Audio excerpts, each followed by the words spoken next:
माता पिता साक्षात भगवान है। मंदिर वाले भगवान को बाद में प्रसन्न करिए, घर में जो बैठे हैं भगवान उनको पहले प्रसन्न करिए। घर वाले भगवान यदि प्रसन्न हो गए तो मंदिर वाले भगवान अपने आप प्रसन्न हो जाएंगे।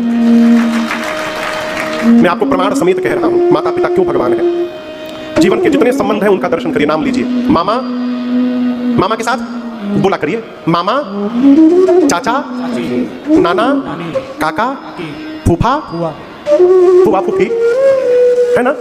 संधि संबंध में पुरुष पहले है, स्त्री बाद में। मामा मामी, मामी मामा नहीं बोलते, चाची चाचा नहीं बोलते, क्या बोलते? चाचा चाची, भैया भाभी। जितने संबंध आपको मिलेंगे पुरुष तत्व पहले है, स्त्री तत्व बाद में है। केवल एक संबंध ऐसा है जिसमें स्त्री तत्व पहले है और पुरुष तत्व बाद में है। उस संबंध का नाम है माता पिता, माई बाप। पिता माता नहीं बोलते, क्या बोलते? माता पिता। अब जितने भगवान के नाम है उसमें देखिए, स्त्री तत्व पहले है, पुरुष तत्व बाद में। राधे श्याम है, श्याम राधे नहीं बोलते, क्या बोलते? राधे श्याम। राम सीता नहीं बोलते, क्या बोलते? सीताराम। गौरी शंकर बोलते, शंकर गौरी नहीं बोलते, क्या बोलते? लक्ष्मी नारायण बोलते हैं, नारायण लक्ष्मी नहीं बोलते, लक्ष्मी नारायण। यानी जहां स्त्री पहले है पुरुष बाद में है वो भगवान कहलाते हैं। माता पिता में स्त्री पहले है पुरुष बाद में है, इसलिए घर के माता पिता साक्षात भगवान है। माई बाप को प्रसन्न करिए। महाराष्ट्र में एक स्थान है पंढरपुर सरकार, वहां पंढरीनाथ सरकार है, विठ्ठल भगवान। उनका नाम विठ्ठल नहीं है, उनका नाम था इट्टल। क्या नाम था? इट्टल। ईंट के ऊपर भगवान खड़े, ईंटे के ऊपर भगवान खड़े, इसलिए उनका नाम था इट्टल। अब वो इट्टल कालांतर में अपभ्रंश होकर विठ्ठल बन गया, विठ्ठल विठ्ठल कहते हैं। पंढरपुर में है। ईंटे पर क्यों भगवान खड़े हैं?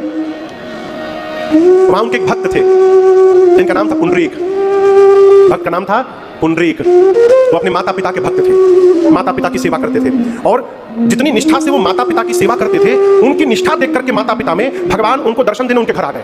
बिना बुलाए भगवान आगे दरवाजे पर। जिस समय भगवान उनके दरवाजे पर आए उसमें पुंडरीक अपने पिताजी के चरणों की सेवा कर रहे थे, पांव दबा रहे थे। दरवाजे पर आकर के आवाज दिया, पुंडरीक मैं आ गया हूं। भक्त ने पूछा दबाते हुए, कौन है आप? बोले मैं भगवान हूं, दर्शन देने आया हूं, दर्शन ले लो। पुंडरीक जी ने कहा खड़े रहिए, मैं अभी अपने भगवान की सेवा में लगा हुआ हूं, खड़े रहिए, बाद में आऊंगा। नहीं गए छोड़कर, भगवान दरवाजे पे खड़े हैं। थोड़ी देर बाद भगवान ने कहा पांव जल रहा है मेरा। तो जिस ईंट के ऊपर पुंडरीक बैठे थे वो ईंट उठाकर दरवाजे की तरफ फेंक दिया, कहा इस पर खड़े हो जाओ। भगवान उसी ईंट के ऊपर खड़े हो गए। और जब पुंडरीक जी पिताजी सो गए तो सेवा करके आए तो बोले कि मैं भगवान होकर के खड़ा हूं यहाँ पर, तुम आए नहीं। तो बोले मैं सेवा कर रहा था पिताजी की। बोले छोड़ के चले आते, मैं भगवान हूं। पुंडरीक ने हाथ जोड़कर कहा प्रभु जिस सेवा के कारण आप दर्शन देने आए हो उस सेवा को कैसे छोड़कर चला आता मैं? उसी सेवा के कारण तो आप आए हो दर्शन देने और आप कह रहे हो उसी सेवा को मैं छोड़ देता। भगवान इतने प्रसन्न हुए कि वहीं पर दरवाजे पर भगवान हमेशा के लिए खड़े हो गए। आप भी भगवान विठ्ठल जो खड़े हैं वहां पर, वो पुंडरीक के घर का द्वार है, दरवाजा, वहीं भगवान खड़े आज। ये माता पिता की सेवा का परिणाम है। सवेरे उठिए, प्रातः